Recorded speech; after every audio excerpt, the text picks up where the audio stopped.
Then dapat masagot lang po yung mga tanong, Mr. Chair. Point of order, Mr. Chair. We have already decided that is moot and academic. Mamamayan, Mr. Chair. Wait, hold on. Let us let Congressman Manuel proceed. Yes, Mr. Chair. Kasi nga hanggang ngayon nag-exist pa rin yung National Task Force LCAC, which has already been the target, Mr. Chair, of calls for abolishment, Mr. Chair. Pero isa ito sa mga grave questions na dapat sana na pag-uusapan natin. It's not an issue that's being discussed now, Mr. Chair. Yun yung mga issues na gusto nating matanong, Mr. Chair, but we are deprived of the opportunity because of these proceedings. Point of order, Mr. Chair. He's out of order. We're not discussing NTF-LCAC here. There was a motion that we terminate the budget briefing of the Office of the President. Duly seconded, objected, voted upon. I therefore move, Mr. Chair, that we go back to what is the agenda of this House. That has been terminated, duly seconded. I therefore move that we suspend consideration of the budget until 1:30 this afternoon. So Seconded. Suspended. Every member has the right to raise a question of personal or collective privilege, Mr. Chair. Gusto po naming makapagsalita, gusto po naming makapagtanong mula sa Makabayan Block dahil meron po kaming mga crucial na tanong kaugnay dito, like the foreign policy, like the Kibuloy issue, like the unprogrammed appropriations issues, Mr. Chair. So, Mr. Chair, pwede po bang mag-ruling kayo doon muna, Mr. Chair? Mr. Chair, and allow me to explain my objection. Again, kung babalikan natin yung point of order, Mr. Chair, I have a pending motion. Wait. Okay. Hold on po. So there is a pending motion. Is there any second to the motion? Is there any objection? Okay. Now we will divide the House. Secretary, please count. First, Mr. Chair, allow me to explain the objection. Point of order, Mr. Chair. We need to divide the House. We are not in the we count the plenary. votes first, okay?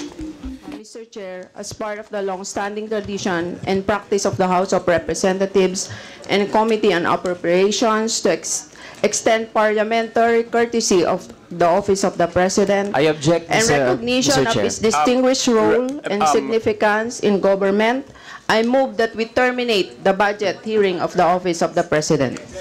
Is there a second I to the object, motion? Mr. Chair, Is let there me any explain the objection? objection. I object, Mr. Chair. Yes. Objection. Yes. Mr. Chair, I object dahil sabi po ng Presidente, all government agencies undergo the same process tuwing budget deliberations bilang sagot sa Office of the Vice President, Mr. Chair. So kung ganun, Mr. Chair, na ita-terminate natin ngayon yung deliberations, we are affirming ang pagiging brat ng Vice President. And in fact, Mr. Chair, pinapalabas natin na nagsisinungaling yung mismong Presidente by evading the process of Congress na mag-undergo ng scrutiny, Mr. Chair. Please take back your statement na nagsisinungaling yung Presidente. No, Mr. Chair, that would depend on the decision of this committee. Kasi on record yun, Mr. Chair, sinabi yun ng Presidente, Mr. Chair. Mr. Chairman. Yes. I move that we delete the statement nagsisinungaling ang Presidente. That's very unparliamentary. So move, Mr. I did not say that, Mr. Chair. I said Okay, that order, would please. depend Order. on the actions of this Order. committee, Mr. Chair. Yeah, but we have to delete that portion where you're insinuating that there will be pagsisinungaling if we follow tradition. No, because everything that is tackled in this committee and everything in the House is voted upon by the majority. So whatever the majority rules on does not mean that there is pagsisinungaling. It is just the will of the majority by which a democracy performs. Okay? So since you have an objection, we will now divide the House. All those... Mr. Chairman? Yes. Mr. Chairman? Yes, you're correct.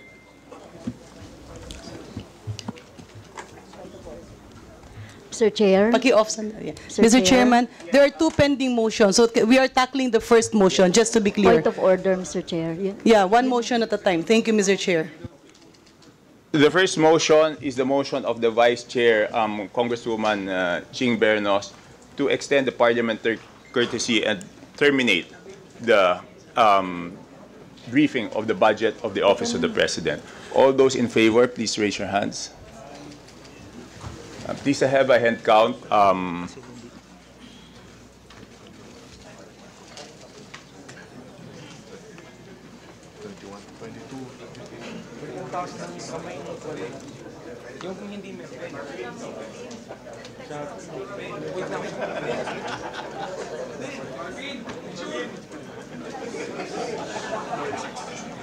Chairman, parang mataas.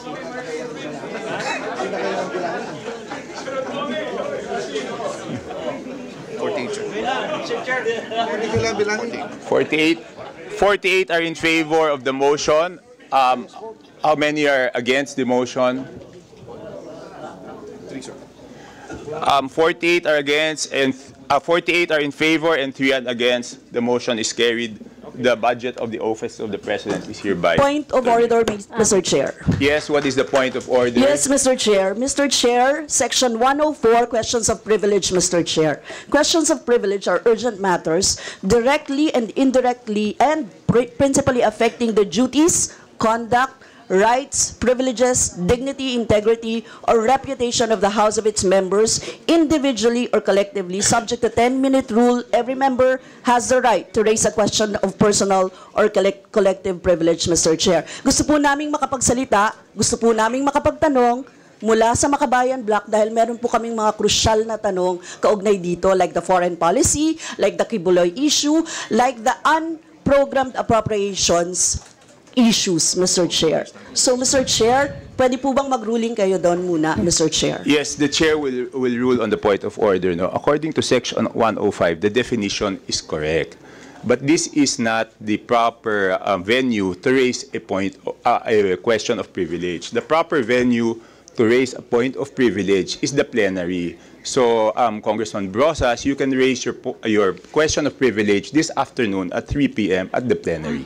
Mr. That Chair. is the ruling of the chair. Mr. Chairman, I have a Mr. pending Chair, I'm motion. appealing. Point of order, Mr. Chair. I have a pending motion that should be ruled. Hold on. So the chair has ruled on the point of order.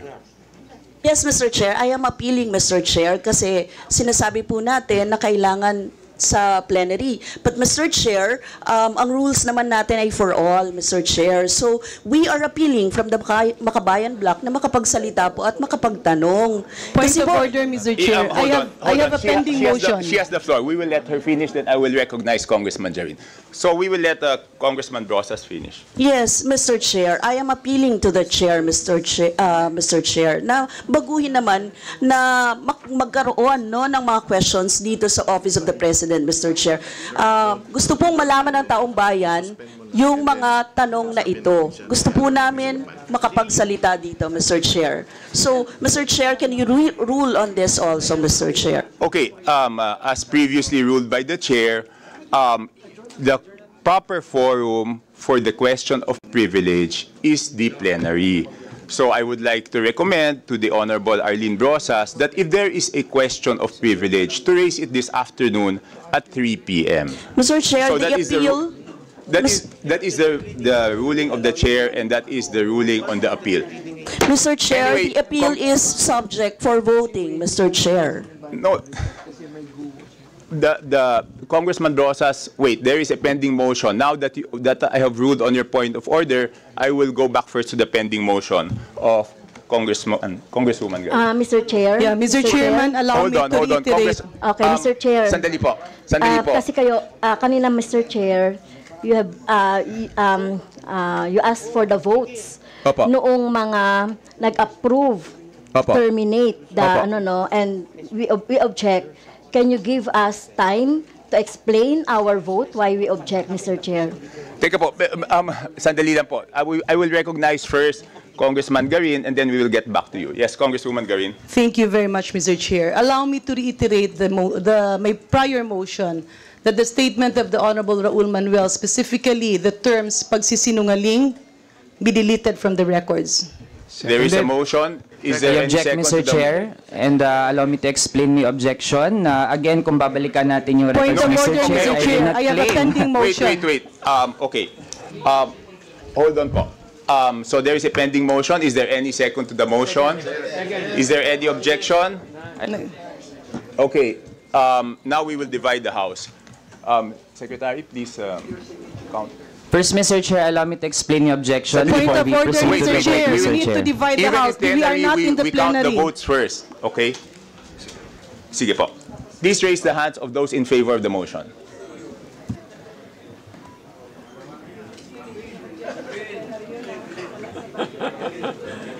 Yeah. Yes, to the...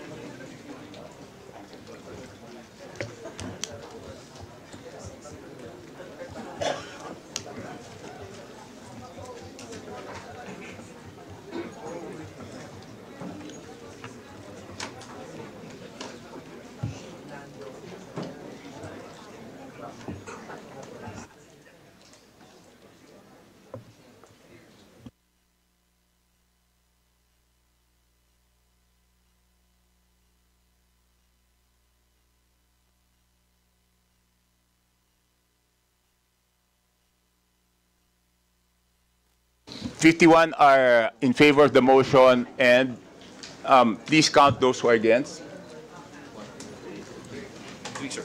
3 are against. The motion is carried.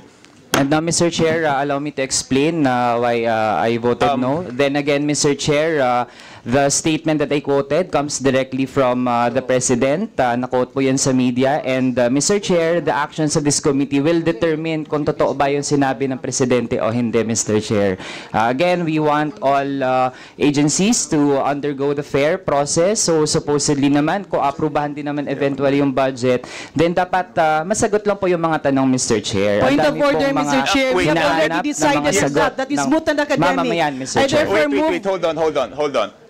Let Congressman Manuel proceed. Yes, Mr. Chair. Kasi nga hanggang ngayon nag-exist pa rin yung National Task Force LCAC, which has already been the target, Mr. Chair, of calls for abolishment, Mr. Chair. Pero isa ito sa mga grave questions na dapat sana na pag-uusapan natin. It's not an issue that's being discussed now, Mr. Chair. Yun yung mga issues na gusto nating matanong, Mr. Chair, but we are deprived of the opportunity because of these proceedings. Point of order, Mr. Chair. He's out of order. We're not discussing NTF LCAC here. There was a motion that we terminate the budget briefing of the Office of the President. Duly seconded, objected, voted upon. I therefore move, Mr. Chair, that we go back to what is the agenda of this House. That has been terminated, duly seconded. I therefore move that we suspend consideration of the budget until 1:30 this afternoon. So Seconded. Suspended.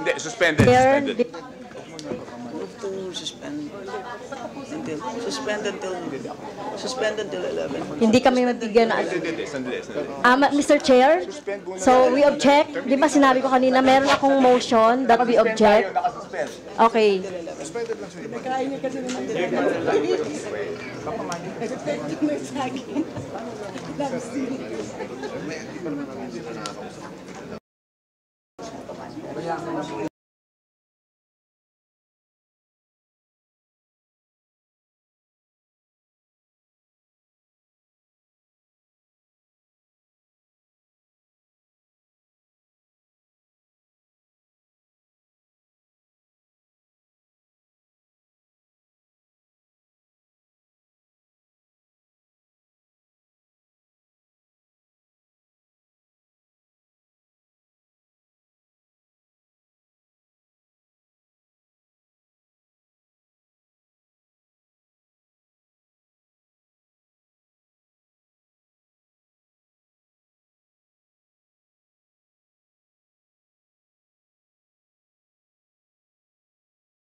Mr. Chairman, with due courtesy to the Honorable Manuel, because I believe they would like to have a manifestation, I move, allow me to withdraw my motion to suspend the budget briefing, and it's until 1:30. So therefore, I withdraw that motion, Mr. Chair, to allow the quick manifestation of the Honorable Manuel.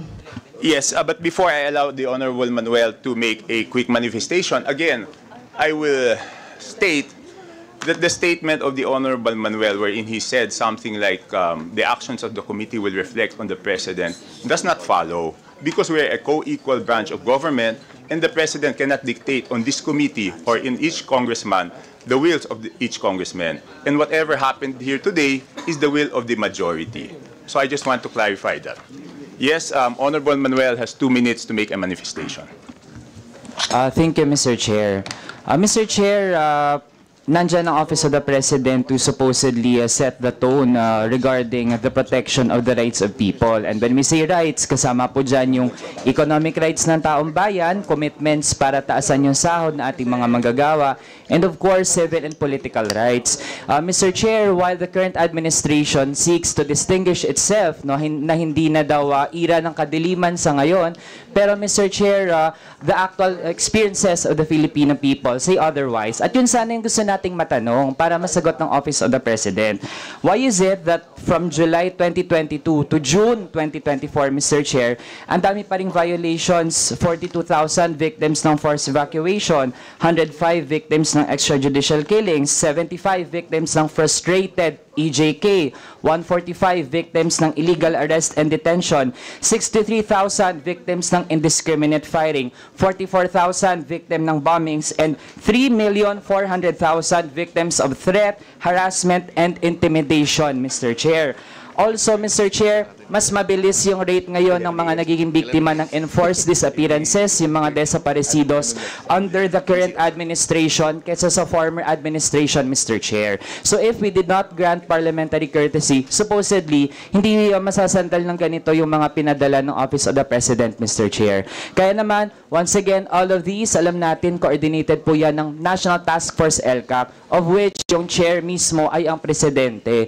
At contrary sa sinasabing na-achieve na ng NTF-ELCAC yung goals niya, Mr. Chair, nagdagdag pa ng mga member agencies, namely CHED, DOST, tsaka Department of Migrant Workers, Mr. Chair. Kaya naman, hopefully, ito yung mga hinahanap ng taong bayan natin, bakit ganito pa rin hanggang ngayon? Nasaan po ang pagbabago? At ito ang popondohan natin through the 2025 National Budget, Mr. Chair. Yun lang po. Salamat.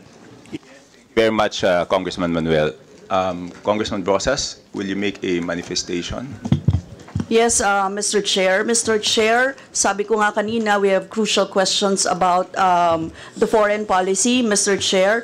Very concerning po yung pagdikit ng gobyerno sa US sa kabila ng tumitinding girian sa West Philippine Sea. Yung pagdami ng EDCA bases, balikatan exercises, war-provoking missile systems sa Ilocos Norte, tapos yung Agreement for Cooperation in Peaceful Uses of Nuclear Energy o 123 Agreement. Parang ready sa gyera ang gobyerno o nanguupat. Mr. Chair, gusto rin naming matanong, will the government go after those who aided Kibuloy? Kasi kung matatandaan, sabi ni former President Duterte, alam daw niya kung nasaan si Kibuloy, pero secret lang daw. Si VP Sara Duterte, sabi niya, nasa langit daw. Obstruction of justice ito. Third, Mr. Chair, isinala nga natin ang Office of the Vice President dito, tapos ngayon nagbibigay ng courtesy sa Office of the President. Double standard dito. Nade-deprive ang mga mamamayang Pilipino na malaman paano ginastos ng Presidente, pinakamataas na opisyal sa Pilipinas, ang kanyang pondo. Nakakabahala ito dahil maraming tanong ang taong bayan. Isa na rito ang pagtaas ng unprogrammed appropriations. Noong 2023, nakita ang pagtaas ng i-allocate na pondo sa unprogrammed appropriations mula sa 2023 NEP na 588 billion, naging 807 billion sa 2023 GAA. At 332 billion dito ay napondohan. Sa 2024 NEP, bigla na lamang lumaki ang UA mula 2024 NEP na 281 billion, naging 731 billion sa 2024 GAA. 168 billion dito ay napopondohan na mula January to July 2024. The amount generated for the UA under Marcos Jr. in 2023 was equivalent to the total UA generated during the 5 years of former President Duterte. Dinagdag din ang GOCC excess funds bilang isa sa mga magpupuno ng UA. In-expand ang mode ng UA. Unang beses ito ginawa. Actually, wala ito sa 2024 NEP version. Dinagdag lamang sa Bicameral Conference Committee. Maharlika 2.0 ba ito? Sa 2024 UA provision, sinasabi na may top priority na paglalaanan ng unprogrammed funds. Pero nakalagay din sa UA provision na pwedeng i-modify ang order ng priority. Ibig sabihin, pwedeng unahin, pondohan nang makokolekta sa UA ang infrastruktura, depende kung anong sabihin ng presidente. Imbes na nasa regular item, dapat personal benefits at ang budget para sa public health emergency benefits and allowances para sa healthcare at non-healthcare workers, nilagay ito sa UA. Kung ganon, nasa discretion ng presidente kung saan ilalagay ang pondo sa ilalim ng UA. Pwedeng manipulahin ang program at unprogrammed funds para magkaroon ng dagdag na source. Pork or presidential pork po ito. I've said this before, and I will say this again. This is about transparency and accountability. The Office of the President or every other agency is not exempted. Thank you, Mr. Chair. Yes, thank you very much for the manifestation, Congressman Brosas. Next would be Congresswoman Castro. Would you make a manifestation? Yes, thank you, Mr. Chair. So, nag-o-object tayo sa naging proseso, no? So, ginawa natin sa lahat ng agency na nag-interpellate tayo, kahit sa Office of the Vice President noong August 27 na ipinakita natin yung ating, no, yung ating mandato na dapat scrutinize, busisiin ang budget ng lahat ng ahensya, walang exemption, kahit na Office of the President pa yan. Isa dapat sa mga itatanong natin, Mr. Chair, ay yung papalobong intelligence funds and confidential funds. So mapapansin natin, Mr. Chair, sa 10 billion na budget ng Office of the President, halos kalahati dito ay nasa CF at saka intelligence fund. So 4.56 billion. Okay, nagsimula ito, no, Mr. Chair, para sa history, nagsimula ito ng 2013, yung pagbibigay ng 2012, yung pagbibigay ng CF tsaka IF. Pero nung panahon ni Duterte, President Duterte, lumaki ito, naging nung 2017, 1.225 yung CF, at saka 1.25 din yung confidential funds. Hanggang noong 2020, 2.25 yung IF at saka noong 2020 po ay 2.25 din yung CF. Ngayon, pinagpapatuloy po ng Administrasyong Marcos itong paglalaan ng confidential funds. Ginaya po, no? Napakalaki doon sa panahon ni President Duterte.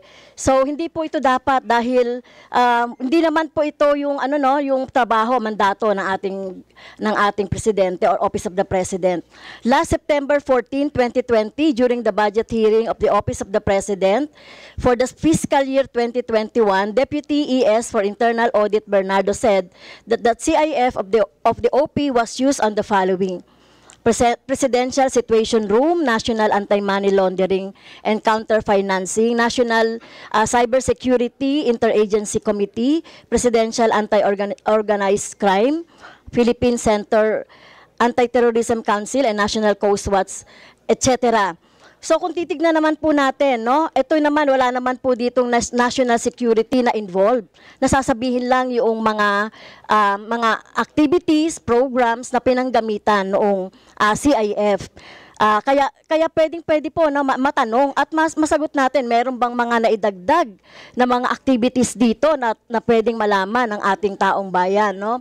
At tingin naman po natin, ito, sinasabi natin na kino-question natin yung 125 million na confidential funds na ibinigay natin doon sa Office of the Vice President. Pero gusto ko rin sana questionin, bakit pinayagan ito ng OP that time? So, yun lang po naman yung gusto nating tanungin.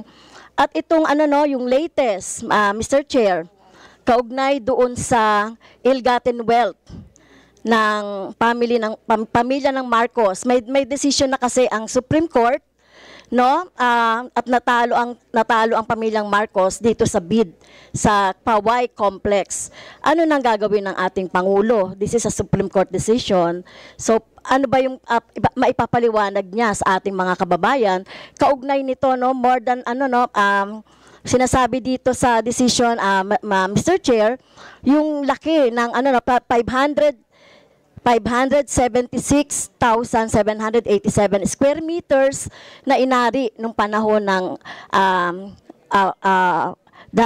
dating Pangulo Ferdinand Marcos Sr. na dapat na maibalik dahil ito ay public land. Kaya ano na po yung magiging desisyon ng ating Pangulo kaugnay nito. So yun lang po, Mr. Chair, wala namang masama kung mag-interpellate tayo dahil ito ay may kinalaman sa ating sa ating budget pa rin, Mr. Chair. Thank you. Yes, thank you. Mr. Chair. Yes, before I recognize our Senior Vice Chair, Stella Kimbo, the manifestations of Congressman Manuel, Congresswoman Brosas, and Congresswoman Castro are well taken.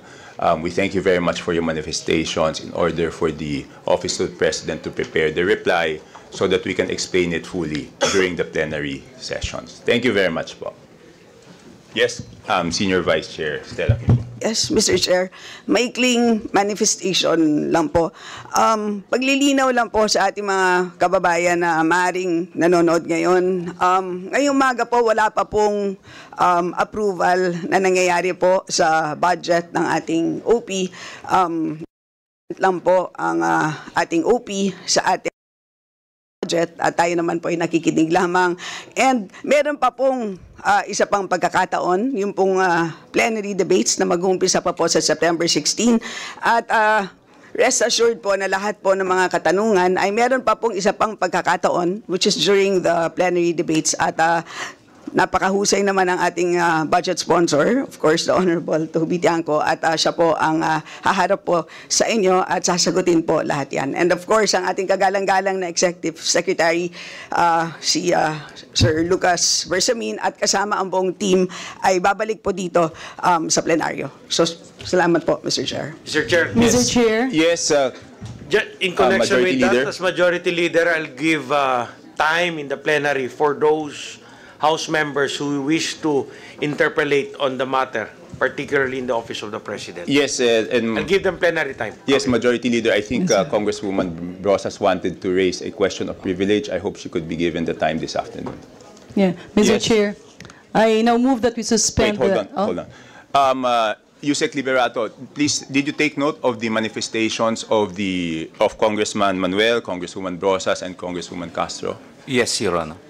Please make sure that we properly address them during the plenary. Yes, Your Honor. One more question. Do you have any pending AOM with the COA with regards to confidential or intelligence funds? Your Honor, we have not received any audit observation memorandum from the Commission on Audit about the intelligence or the confidential fund of the Office of the President. Is there any representative from the COA who can confirm that? None? Okay. But you are sure that there's no AOM? Certainly, Your Honor. Okay.